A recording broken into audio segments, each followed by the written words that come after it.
আপনাদের বিনোদন দেওয়ার জন্য এমন সব ভিডিও খুঁজে নিয়ে এসেছি যেটা দেখে আপনি আপনার হাসি আটকে রাখতে পারবেন না।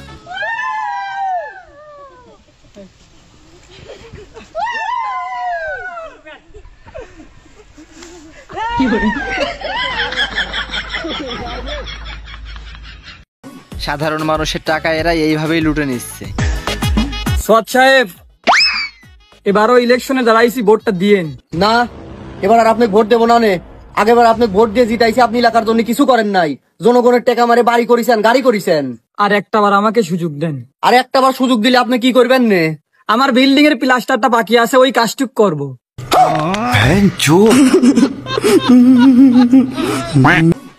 ভোট নিয়ে এরা যখন যুদ্ধ করে তখন দেশের জনগণের অবস্থা।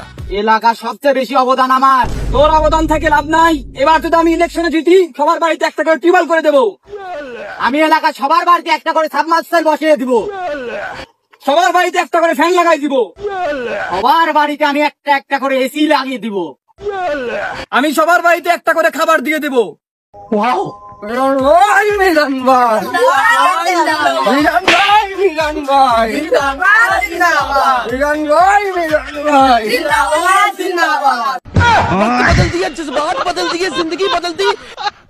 এই ভাই তো ঠিকই বলছে, আগে বিয়ে তারপর কাজ।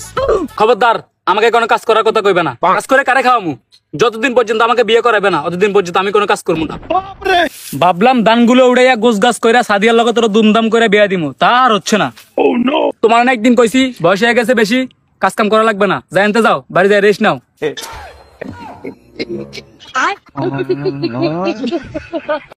এই ভাই রাতের অন্ধকারে পাশের বাসার ভাবির সাথে এটা কি করলো?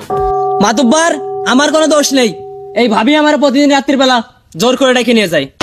বিয়াদব মহিলা, তোমার জন্য আমার এই এলাকার মান সম্মান সব নষ্ট হয়ে যাচ্ছে। কিচ্ছু করার নেই চাচা, স্বামী বিদেশ। ভাবি, আপনি আমাকে চাচা বলবেন না। আমি জানি আপনি খুব অসহায়। এই, ওই বিয়াদবকে 100 গায়ে বেতের বাড়ি মার।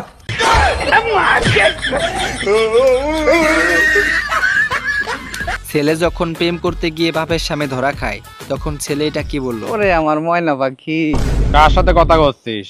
আব্বা আমার এক বন্ধুর সাথে কথা বলছিলাম। তোর শয়তান বন্ধুকের সাথে তো এত সুন্দর করে কোনদিন কথা বলতে দেখিনি। এটা আমার খুব ভালো বন্ধু আব্বা। লাউড স্পিকারে দে। হ্যাঁ আব্বা। শোনা, আমার বাড়িতে কেউ নেই, তুমি তাড়াতাড়ি চলে এসো। কেন, তোমার বাড়িতে নাকি তোমার মা ছিল? মা বাগানে খড়ি আনতে গিয়েছে, আসতে দেরি হবে। আমার একটু বাগানে লাভাই দিয়ে দা। আচ্ছা আব্বা। 1 বছর পর কোমা থেকে বের হওয়ার পরে তার বাপ এমন কি কথা বললো যে সে আবার ফিরে কোমায় চলে গেল। আপনার ছেলে 1 বছর পর কোমা থেকে বের হয়েছে, ওর উপর বেশি চাপ দিয়েন না। আচ্ছা ডাক্তার, আচ্ছা ডাক্তার, ওই খাতে কথা কওয়া যাবিনি। হ্যাঁ, কথা বলেন। বাপরে, তুমি এখন ঠিক আইছো? আব্বা, আমি ঠিক আছি। বহুত দিন শুয়েছিল, 2 মাসের কারেন্ট বিল, 3 মাসের কিস্তি দেওয়া লাগবে, এখনই কামে চলে যাবো। ডাক্তার সাহেব, হাত ছাড়ি। ছেলে যখন স্কুল ফাঁকি দিয়ে প্রেম করতে যাবে তখন বাপের অবস্থা। বেটা 10টা বাজে স্কুলে যাইবা না? আব্বা আজকে স্কুল ছুটি। আচ্ছা। হ্যালো, হে বন্ধু, ক আজকে স্কুলে যাবো লয়?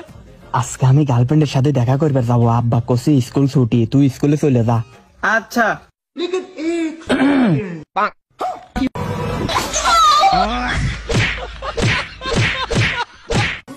ভিডিও ভালো লাগলে আপনার বন্ধুদের সাথে শেয়ার করতে পারেন। প্লিজ ম্যাডাম, ম্যাডাম ব্যাক করেন প্লিজ। ম্যাডাম, আমাদের লারা টিভির সাথে যদি একটু কথা বলতেন। এই তুমি ম্যাডামটা কি বলছো? তুমি আমাকে চেনো না?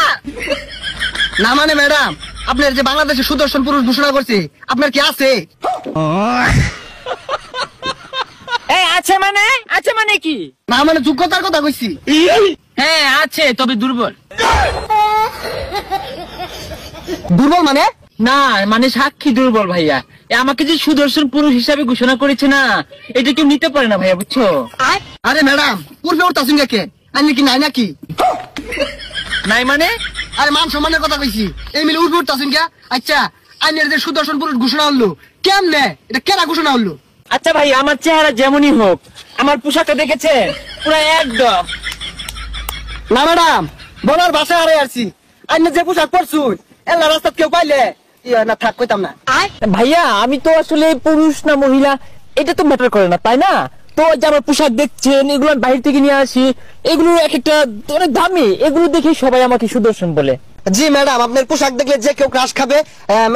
দর্শক আপনারা দেখতে পেলেন, আমরা এই মুহূর্তে লেওরা টিভিতে কথা বললাম কোরিওগ্রাফি ডলফিন ভাইয়ার সাথে। ভাইয়া কিন্তু খুবই স্মার্ট। তো এই যে পোশাকগুলো ডিজাইন করছে অত্যাধুনিক পোশাক, রাস্তাঘাটে কিন্তু এগুলো পোশাক পরে ঘুরলে যে কেউ ইয়া করে দিতে পারে, মানে বুঝে নেন। ধন্যবাদ সাথে থাকার